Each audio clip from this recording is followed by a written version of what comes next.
Bonjour à toutes et à tous et bienvenue dans votre rubrique Le saviez-vous consacrée cette semaine aux chrétiens d'Iran.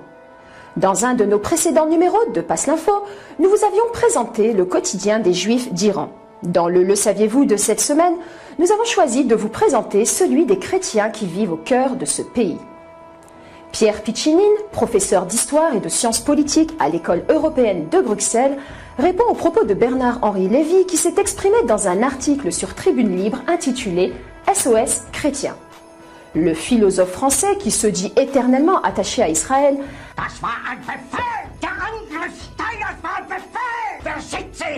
incrimine l'Iran, pays où, selon lui, je cite, « les derniers catholiques sont en pratique interdits de culte ».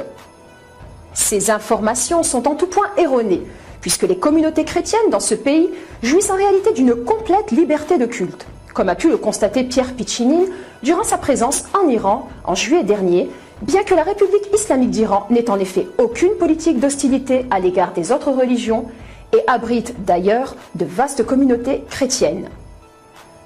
Un peu plus de 250 000 croyants, majoritairement catholiques arméniens, y vivent en toute sécurité et pratiquent ouvertement leur religion, à condition de ne pas faire de prosélytisme. C'est ce qu'a pu constater Pierre Piccinine à travers de nombreux contacts pris en parcourant l'Iran durant plusieurs semaines.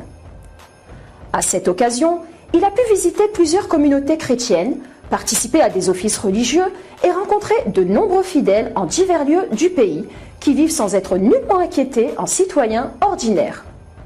Les prêtres se baladent en pleine rue avec le col romain et les églises ressemblent à celles d'Occident surmontées de grandes croix aux vues de tous. À Téhéran, on peut observer une reconstitution de la grotte de Lourdes. À Ispahan, troisième ville d'Iran en importance, la communauté catholique arménienne ne possède pas moins de 12 églises avec pignon sur rue, dont la plus ancienne, la cathédrale Saint-Sauveur, date du XVIe siècle. Elle est en outre flanquée d'un grand musée dédié à la communauté arménienne et où la mémoire religieuse occupe une place non négligeable. La culture de la vigne et la fabrication de vin sont même autorisées aux chrétiens, non seulement pour l'exercice du culte, mais également pour leur consommation quotidienne. Plus encore, la constitution iranienne garantit aux chrétiens un nombre de sièges minimum qui leur assure une représentation systématique au Parlement iranien, alors que leur dispersion sur les cantons électoraux ne leur permettrait pas, normalement, d'obtenir un seul député. En définitive, nous percevons bien le respect que porte la République islamique d'Iran envers les communautés chrétiennes, contrairement à ce que tentent de nous faire croire certaines personnes mal intentionnées.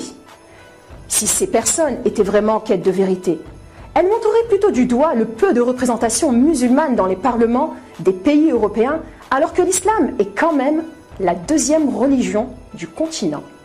Merci de nous avoir suivis et à la semaine prochaine.